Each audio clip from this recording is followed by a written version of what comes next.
Tomas was used to quiet work as a technician in the human colony. His days were filled with fixing signal dishes, adjusting transmitters, and making sure the outposts stayed connected to the main city.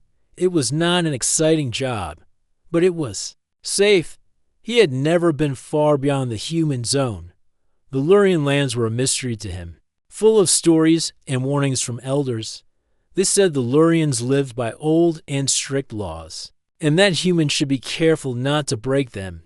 That morning, the head engineer called Tomas to the control tower. The long-range dish on the edge of Lurian territory had stopped working. Without it, the colony could not send messages to the deep space relay.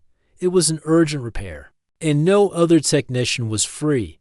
Tomas was given a clearance pass, a small toolkit, and a map showing the safest route. The journey was longer than he expected. The path wound through quiet hills and narrow valleys. The Lurian territory looked peaceful from a distance, with tall grass swaying in the wind and stone towers standing like watchmen on the ridges. Tomas kept to the marked trail, remembering the advice he had been given: speak politely, avoid touching anything without permission, and stay indoors if a storm comes. By midday, dark clouds gathered over the hills. A sharp wind rose, carrying the smell of rain. Tomas quickened his pace, but the storm reached him before he could reach the signal post. Heavy drops fell, and the wind pushed against him. He saw no shelter except for a small building at the base of a hill. It looked like a home, with a low stone wall and a wooden door. He hesitated, but the rain was already soaking his clothes. He knocked once. When no answer came, he pushed the door slightly open and called out. There was no sound except the rain. Outside, thinking it was empty, he stepped inside. The room was warm and smelled faintly of herbs. A small fire burned in a corner. Then he froze. A young Lurian woman stood in the center of the room, holding a thin veil in her hands. She had just removed it from her face, and her eyes widened as she saw him. Her skin was pale with a soft golden hue, and her eyes were bright like polished amber. She had a natural beauty that seemed both gentle and strong. For a moment, neither of them moved. The rain beat against the roof, and the fire cracked quietly. Tomas took a step back, realizing he had intruded. He opened his mouth to speak, but before he could say anything, she quickly placed the veil back over her face. You should not be here, she said in a calm but firm voice. I am sorry. Tomas replied, I was caught in the storm. I thought this place was empty. Her eyes studied him carefully. You are human, she said. Yes, he answered. My name is Tomas. I am a technician. I did not mean to cause trouble. She seemed to think about his words for a moment, then shook her head. You have already caused trouble. You saw my face. Tomas did not understand. I did not mean to. It was an accident. In my people's law, she said slowly, no outsider may see the face of an unbonded woman. If it happens, there are only two paths: marriage or exile beyond the safe borders. Her words felt unreal to Tomas. He thought perhaps she was warning him about a custom he should respect, but her tone carried no hint of jest. You cannot be serious, he said. She turned to the door and opened it slightly. Outside, two tall Lurian guards were approaching. Their armor gleamed despite the rain. She looked back at him with calm eyes. They are coming to take you to the capital. There, the council will decide your fate. Tomas's heart pounded. The storm outside no longer seemed like the greatest danger. He had come here to repair a signal dish, yet somehow he was now caught in a law older than his own colony. The guards entered without a word. One of them handed the woman a folded cloth, which she placed over her head, covering her completely. They gestured for Tomas to follow as they walked through the rain. Tomas tried to speak with the guards, but they gave no reply. The path led uphill toward a cluster of stone buildings. Beyond them, a tall tower rose into the mist, its windows lit by a warm golden glow. He guessed this was the capital of the Lurian district. Inside the gates, they crossed a courtyard where merchants were closing their stalls against the rain. People watched them with curious eyes. Tomas felt their gaze but kept walking, guided by the guards toward a large hall. The hall was wide, with high pillars carved in patterns of stars and rivers. At the far end sat a circle of elder men and women, their faces partly hidden by thin veils. In the center stood a single seat, and the guards directed Tomas to stand before it. A man in dark robes spoke. "You have broken the law of the veil. The punishment is clear. You must either take the woman, Arian, as your bondmate, or be sent beyond our borders, where no one may return." Tomas felt the eyes of the elders upon him. He looked at Arian, who stood to one side, her hands folded before her. She did not speak. "I do not know your customs," Tomas began, "but I swear it was an accident. I was only seeking shelter." The elder shook his head. "Intent does not change the law. You have 7 days to decide. If you refuse the bond, you will be sent away." The hall fell silent except for the rain on the roof. Tomas realized his journey had changed completely. The repair he had come to do no longer mattered. Now, his future rested on a choice he did not understand, one that could tie him to a stranger forever, or cast him out into lands no human had survived. The guards led him to a small chamber where he would stay until morning. As he lay on the simple bed, the sound of the storm outside seemed to whisper the question again and again. Marry a woman he had just met, or face a fate from which there was no return? And somewhere in the city, Arian was asking herself the same question. Tomas woke early, long before the first light touched the city walls. The chamber where he had been kept was small but clean, with a narrow bed and a single clay jug of water on the table. The air was cool, and somewhere outside he could hear the sound of slow footsteps and soft voices. He sat on the edge of the bed, his mind turning over the words from the night before. 7 days, marriage or exile. When the guards came, they spoke little, but their tone was not unkind. They led him through long stone corridors to a larger room where a tray of bread, fruit, and warm tea waited. Tomas ate quietly, his thoughts still heavy. The Lurian customs were unlike anything he had known. Among his own people, marriage was a matter of choice and time, not sudden law. After the meal, the guards took him outside into the bright morning. The rain had passed, leaving the streets washed clean. Towers and narrow bridges stretched above, their stone carved with shapes of suns, rivers, and strange winged creatures. The air smelled faintly of flowers. People moved through the markets, their steps light, their voices calm. Many wore veils of fine fabric, especially the women, their eyes the only part visible. The guards led him to the great hall once again. Inside, the circle of elders waited. Their veils shimmered faintly in the light that poured through the high windows. Arian stood nearby, her face hidden, her hands resting in front of her. She gave no sign of emotion, but Tomas thought she seemed quieter than before. An elder woman spoke first. Her voice was calm, but her words were steady as stone. "You are Tomas of the human colony. You have stepped into our law. You have seen what you were forbidden to see. The veil is not a decoration, and the law of the veil is not a choice. It binds us as the river binds the valley. It is older than this hall, older than the walls around our city." Tomas listened carefully. "I understand your words," he said, "but it was not my wish to break your law. I did not know." The elder man to her left answered, "Ignorance does not change the truth. The moment your eyes saw her face, the bond was written in the eyes of the law. If you choose the bond, you will become part of her family and live under our ways. If you refuse, you will be sent to the ash lands beyond the borders." Tomas frowned. "What are the ash lands?" The hall grew quiet. Finally, the first elder spoke again. "It is a place where the wind carries no scent of life. The soil is dry, the rivers are dust. No one survives there. That is why exile is a final choice." Tomas felt the weight of their meaning. It was not only distance they spoke of, but certain death. Yet marriage to Arian was no simple path either. He did not know her, and she did not know him. The elders dismissed him for the day, saying he would have time to think. Two younger Lurians guided him to the outer gardens. It was a peaceful place, filled with tall trees whose silver leaves caught the sunlight.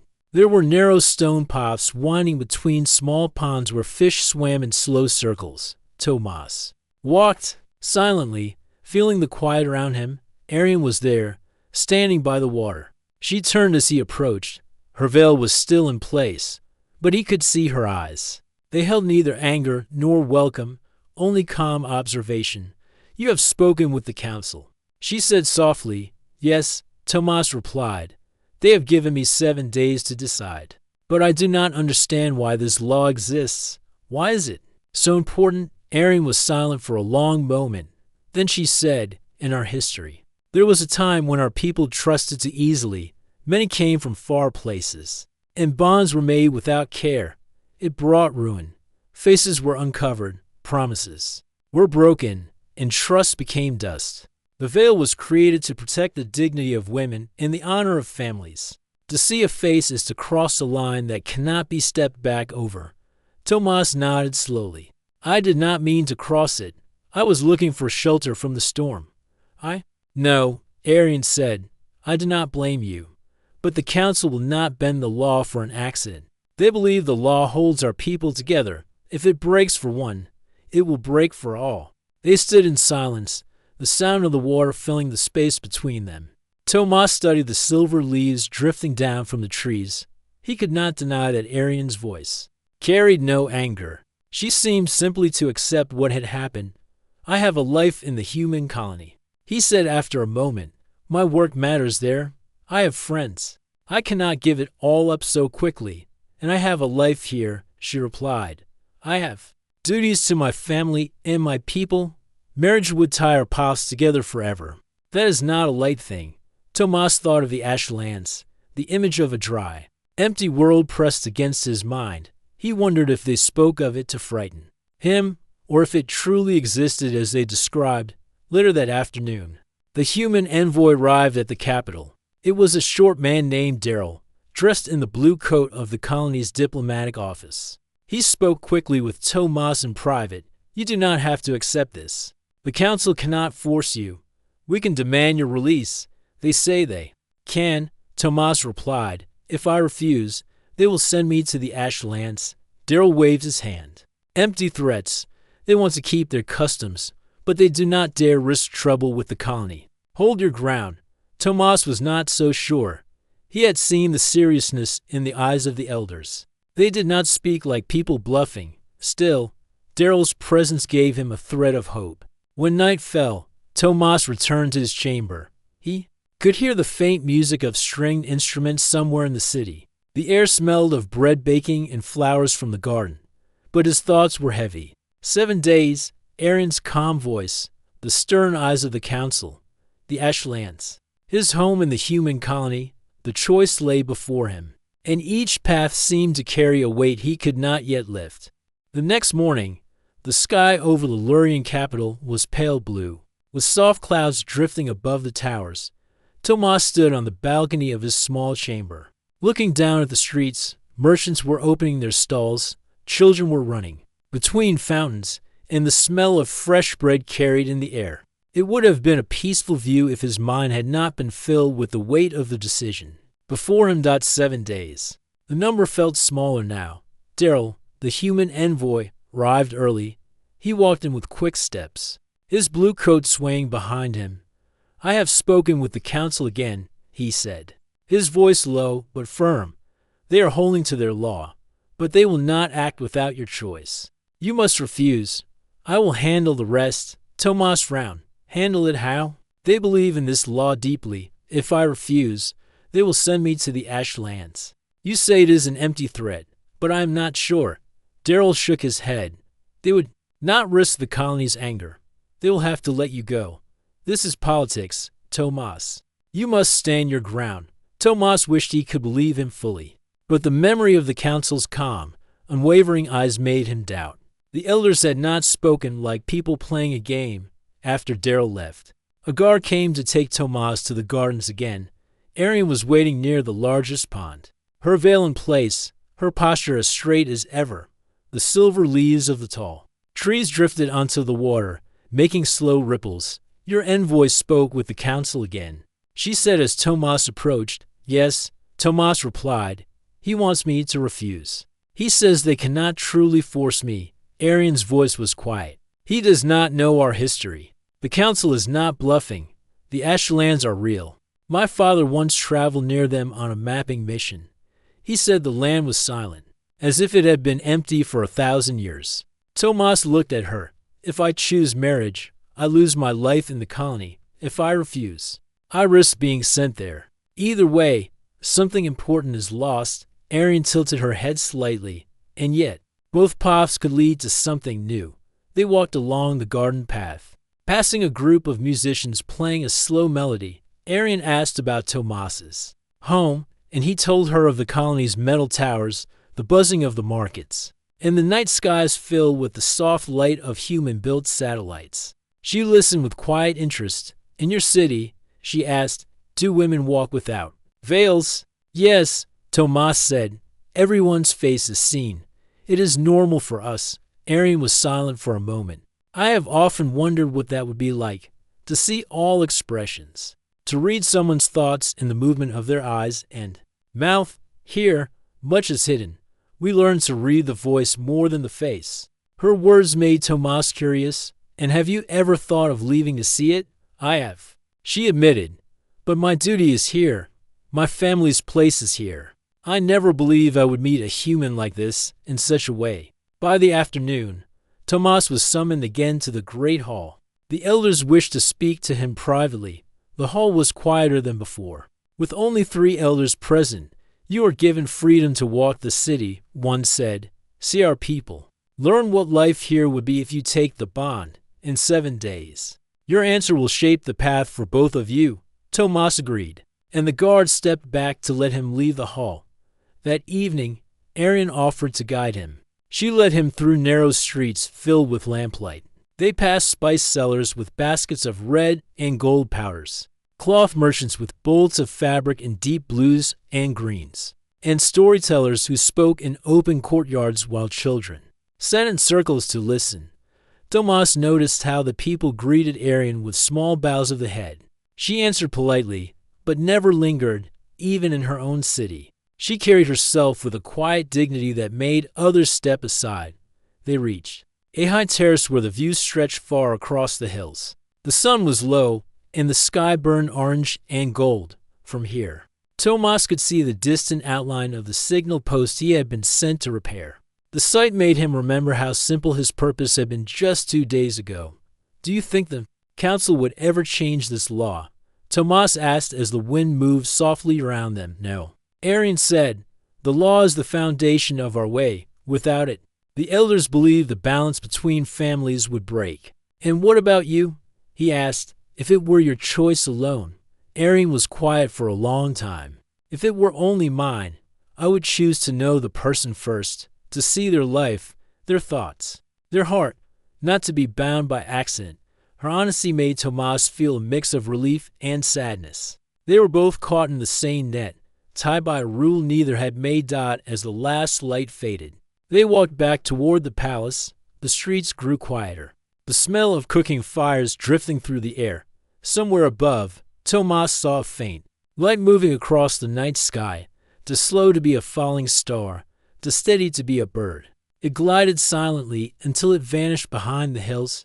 He almost asked Arian about it, but something in her calm expression made him hold the thought for later. That night, in his chamber, Tomas sat by the window. The choice seemed no clearer than before, but one thing was certain. Every passing hour brought him closer to the moment when he would have to speak his answer. And whichever path he took, nothing would be the same again. The following day began with a soft golden light spilling into the capital. Tomas walked through the gardens alone. The elders had given him freedom to see the city, but he stayed close to the palace grounds. The choice before him still weighed heavy, and he found himself thinking about Arian more often than he expected. He wondered about her life beyond the veil. He had seen her face for only a brief moment, yet it lingered in his mind like an image caught in sunlight. He also wondered about the strange light he had seen in the sky the night before. It had moved to steadily to be a bird, and to slow to be a falling star. Later that afternoon, Arian met him near the courtyard fountain. The water flowed gently over carved stone, and the sound was calming. You are quiet today, she observed. I was thinking about last night, Tomas said. I saw something in the sky. It moved slowly, without sound. Do you know what it might have been? Arian's eyes held his for a moment. Perhaps you should come with me this evening, she said. There are things you should see for yourself. That evening, just as the sun dipped low and the shadows stretched across the streets, Arian led Tomas through a side gate. They took a narrow path that wound between the outer gardens and the quiet hills beyond. The air smelled of wild grass, and the first stars were beginning to appear. They climbed to a low ridge that looked over the valley. From here, the lights of the city shimmered like small jewels. Above them, the sky was deep and clear. Wait, Arian said softly. Tomas stood beside her. For a few minutes, the sky seemed still. Then, far above, a faint light appeared, moving with slow, deliberate motion. Soon, a second light joined it. They glided silently, changing their path as though in careful coordination. They are not stars, Tomas said. No, Arian replied. They are machines. Tomas turned to her. Machines? From where? She lowered her voice. Even though they were alone, my father believed they are watchers, not from our world, not from yours. He studied them for many years, but the council told him to stop. They said his work would cause fear among the people. Did he stop? Tomas asked. No, she said. He kept his work hidden. He built a small observatory on the far side of the valley. He recorded their movements. Sometimes they disappear for months. Other times, they come closer, as if they are searching for something. The two lights above shifted again, moving in a slow spiral before separating. Tomas watched, his mind full of questions. Why are you telling me this? He asked. Arian's voice was calm, but her words were careful. Because you are not part of the council, and you are not afraid to ask questions. My father thought that one day, someone from beyond our people might see what he saw, and that person could help. Tomas thought about his mission to repair the signal dish. If these were machines, perhaps the dish could pick up their signals. But he also thought about the council. If they had forbidden Arian's father from speaking of this, they would not welcome his involvement. As they stood on the ridge, a third light appeared far to the west. It moved toward the first two. Then all three slowly faded until they were gone. When they returned to the palace, Arian led Tomas to a locked door near the west wing. She produced a small metal key and opened it quietly. Inside was a narrow staircase leading down. This was my father's workshop, she said. The room at the bottom was small but filled with shelves of rolled maps, strange instruments, and boxes of carefully labeled glass lenses. A large table in the center held a device that looked like a mixture of a telescope and a transmitter. He built this to send a signal, Arian explained. He thought the watchers could hear, or at least detect it. He never had the chance to test it fully. Tomas stepped closer to the machine. The design was unlike anything he had seen in the colony. The dials and panels seemed both advanced and handmade. Why not? He asked. Arian's eyes lowered. He passed away before he could finish it. The council sealed the room afterward. I kept the key. Tomas felt a quiet respect for her father. It took courage to continue work in secret, especially on something the council opposed. Do you think it works? Tomas asked. I do not know, Arian replied. But I believe the watchers are waiting for something. My father believed they were not hostile, only patient.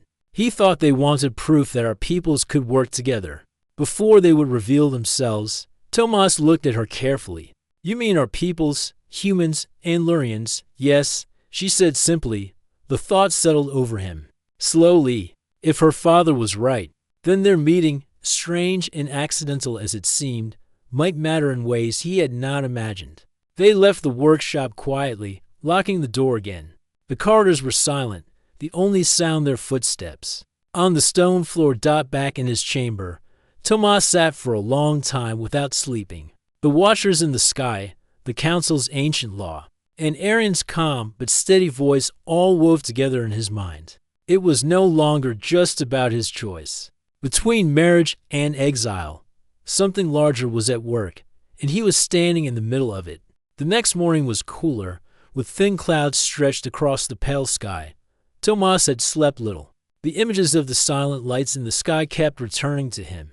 Arian's words about her father's work echoed in his mind. If the Watchers were real and waiting for a sign, what would happen if no one ever sent it? After breakfast, Tomas asked the guards to take him to the great archives. They hesitated but eventually agreed, saying the elders had not forbidden him from learning about Lurian history. The archives stood on the eastern side of the capital, built into the side of a hill. Its tall stone columns were covered in carvings of stars, rivers, and patterns that Tomas could not fully understand. Inside, the air was cool and still. The shelves were filled with scrolls, carved tablets, and bound records written in the curling script of the Lurians. A gray-haired archivist approached him. "You are the human in the council's care," she said in a quiet voice. "Yes," Tomas replied. "I want to understand the Veil Law. When was it made?" The archivist studied him for a moment, then motioned for him to follow. They walked to a section of the hall where the shelves were older, the scrolls bound with faded ribbons. She pulled out one wrapped in red cloth and set it on a stone table. "This," she said, "is the first written record of the Veil Law. It is more than 500 years old." Tomas leaned closer. The scroll was written in the Lurian tongue, but the archivist translated for him. The words told of a time when humans and Lurians lived closely together. There was friendship, trade, and even shared cities. But then, the scroll said, came the days of shadow, a period when those from the sky brought division. They set humans and Lurians against each other. When the unity failed, the archivist explained, the Watchers from the sky left, but their presence had already broken trust between our peoples. The elders then made the Veil Law. It was meant to keep our lives apart, so such a division could not happen again. Tomas listened carefully. So the law was not just about dignity or family honor. It was also about keeping distance between humans and Lurians. Yes, the archivist said, it has worked for centuries. But it also means the bond between our peoples grows weaker with time. Tomas thought about the carvings on the pillars outside, humans and Lurians standing together, facing shapes that could have been ships in the sky. It matched what Arian's father had believed. The Watchers had been here before. They had left when unity failed. He thanked the archivist and left the archives, his mind turning. If the Watchers were still above them, moving silently, then perhaps they were waiting to see if unity could return. And if that was the case, his accidental meeting with Arian might not be so accidental after all. That afternoon, Arian met him again in the gardens. She noticed the thoughtful look on his face. "You have learned something," she said. Yes. Tomas replied, "The Veil Law was made after humans and Lurians stopped working together.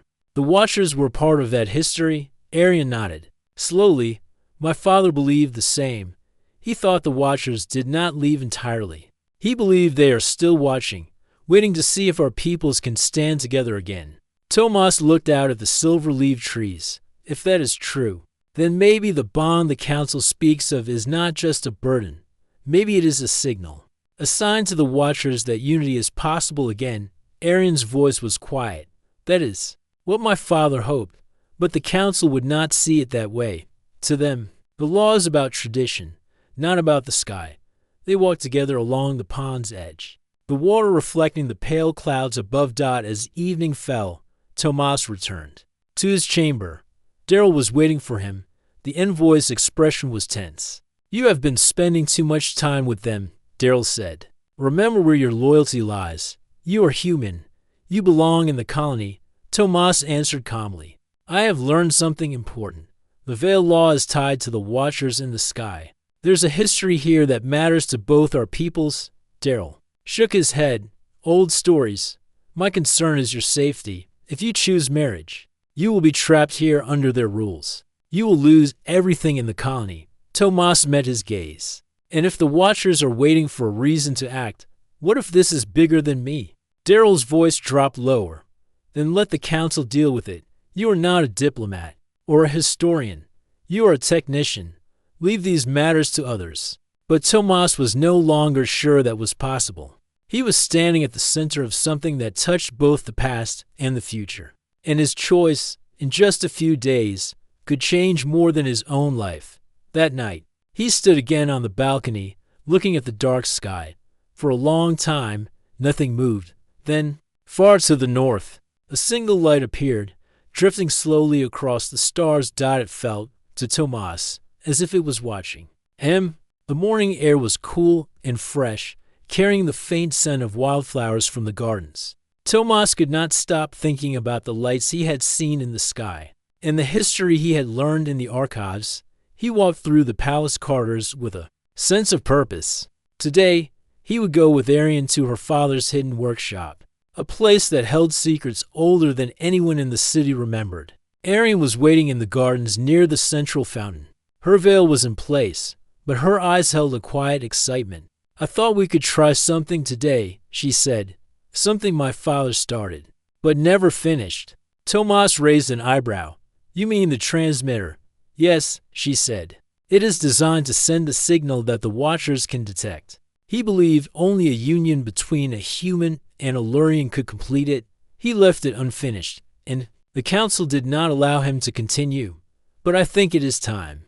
Tomas followed her through a hidden side door, down the narrow staircase that led to the workshop. The room was filled with shelves of scrolls, small tools, and strange lenses. On the central table sat the transmitter, its dials and panels waiting for careful hands. Arian gestured toward it. "My father designed it to send a pulse into the sky. He hoped the Watchers would respond, at least to show they were there. But he could never test it fully." Tomas examined the device. It was a mix of science and art. The controls were precise, but the structure had been crafted by hand. He could see the careful notes written on the side, describing how to align them. "Signal with the stars. Do you know how to operate it?" he asked. Arian shook her head.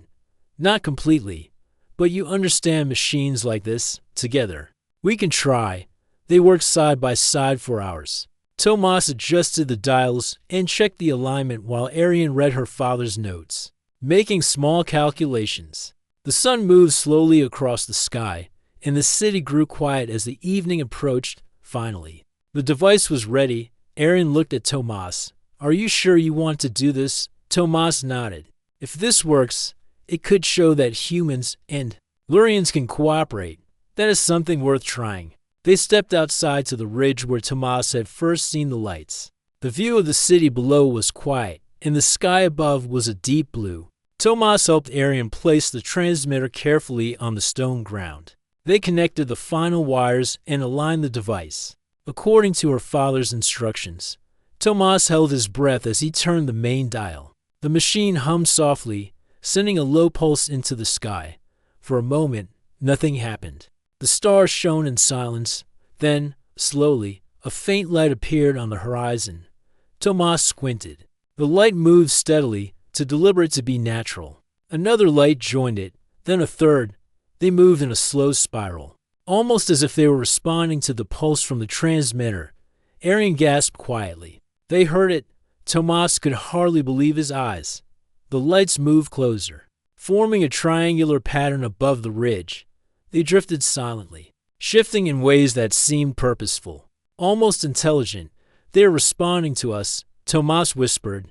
"Yes," Arian said. "My father believed this would happen if the signal was strong enough. He thought the Watchers would reveal themselves only if humans and Lurians worked together."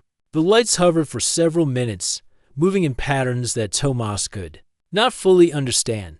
Then, slowly, they began to descend toward the distant hills beyond the city. The sight was breathtaking. The lights glowed softly, like polished jewels against the darkening sky. Tomas turned to Arian. "This is more than I expected. Do you think they are friendly?" "I believe they are patient." "Not hostile," she replied. "They are waiting for proof that our peoples can work together. That is what my father hoped for." As the lights moved, a strange feeling of calm spread through Tomas. It was as if the Watchers were observing without judgment, only curiosity. The city below was quiet, the people unaware of the silent visitors above. Arian smiled slightly. "We have done what my father wanted, and it is our choice, not the council's, that made it possible." Tomas felt a new sense of connection to her. The strange circumstances that had brought them together now seemed part of something larger. Their bond was not only about the law or the council. It was about the future of both humans and Lurians. For the rest of the night, they stayed on the ridge, watching the lights move in the sky. They spoke quietly about their hopes, their fears, and the possibilities the Watchers might bring. Tomas realized that the choice he would make about marriage was no longer just about himself. It was about cooperation, trust, and a chance to show the Watchers that humans and Lurians could stand together. By the time the first light of dawn touched the horizon, the lights had vanished. Returning to the deep space above, Tomas and Arian packed the transmitter carefully and returned to the workshop.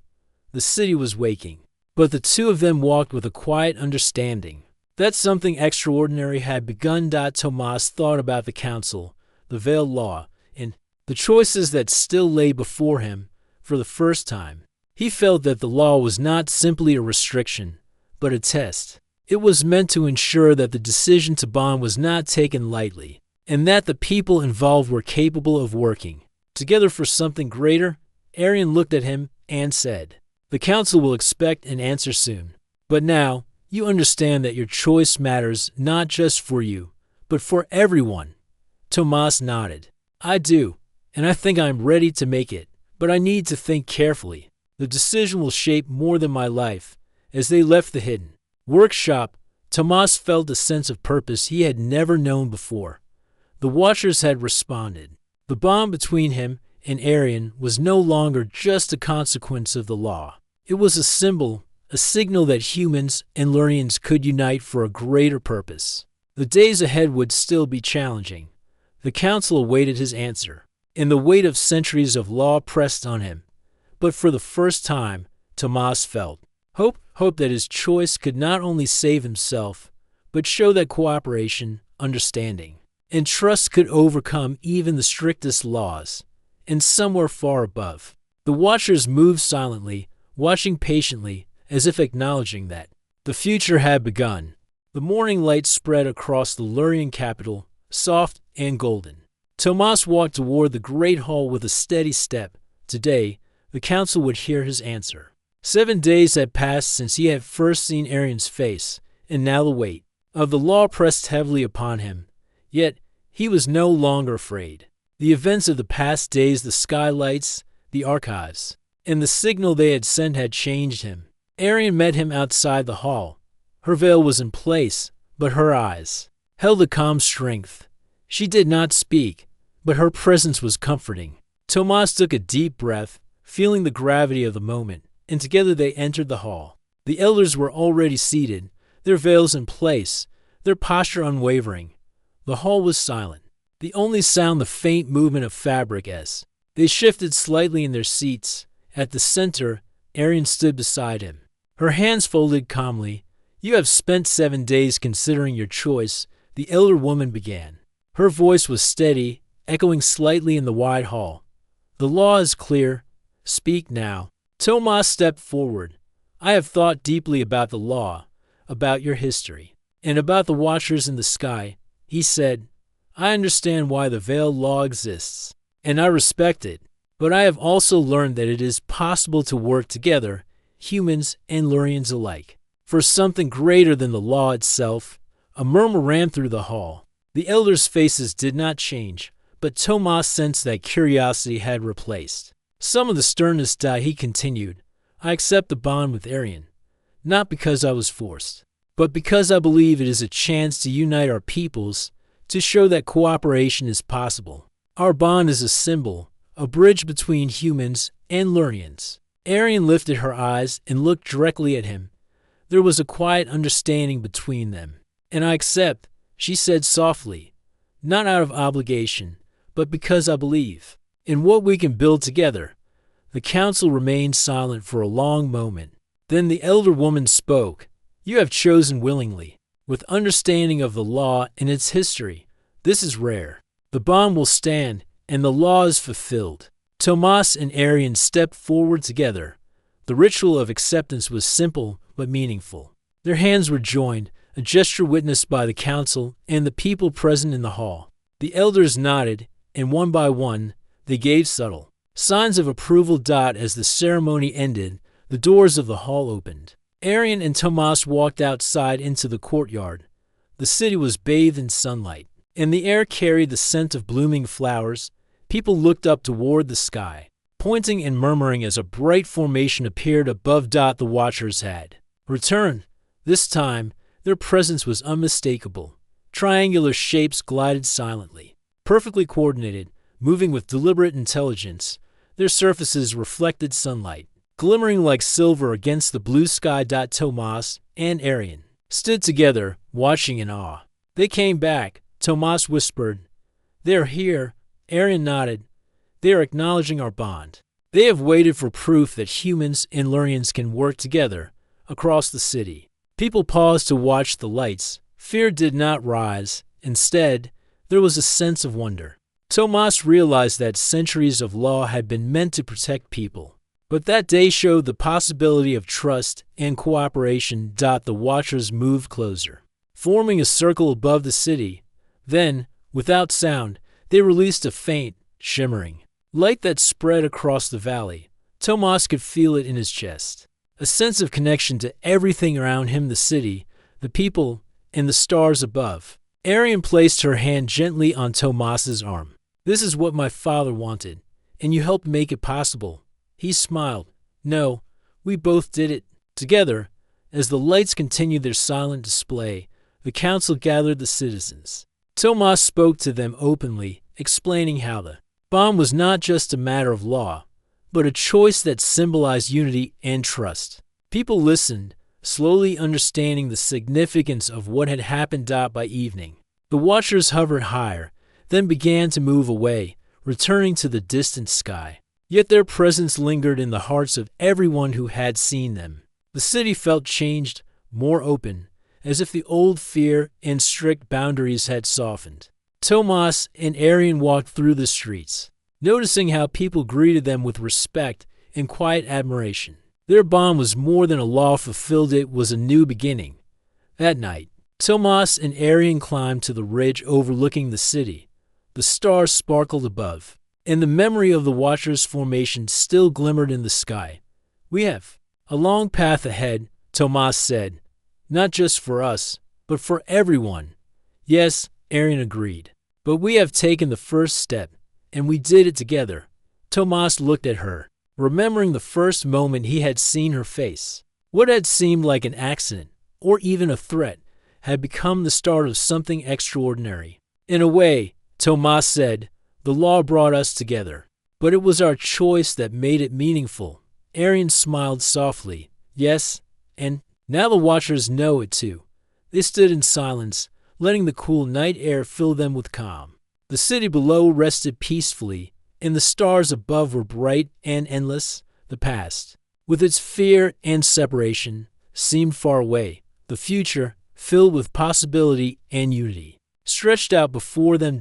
And for the first time, Tomas understood that a law, even one that seemed strict or impossible, could be honored not just with obedience, but with understanding, courage, and cooperation. Together, Tomas and Arian looked to the sky, knowing that their bond was more than personal. It was a sign that humans and Lurians could work together, and that even the oldest laws could be a bridge, not a barrier, when approached with wisdom and trust. The Watchers, silent and patient, had returned and witnessed the choice, and in that quiet acknowledgement, a new era began, one where cooperation, respect, and unity were stronger than fear, distance, or misunderstanding. Tomas squeezed Arian's hand. Whatever comes next, we face it together. Yes, she said, together. Above them, the stars shone brighter, as if celebrating the bond, the choice, and the promise of a future where humans and Lurians could stand side by side. The city slept peacefully, under the watchful eyes of the sky, and for the first time in centuries, there was hope for all.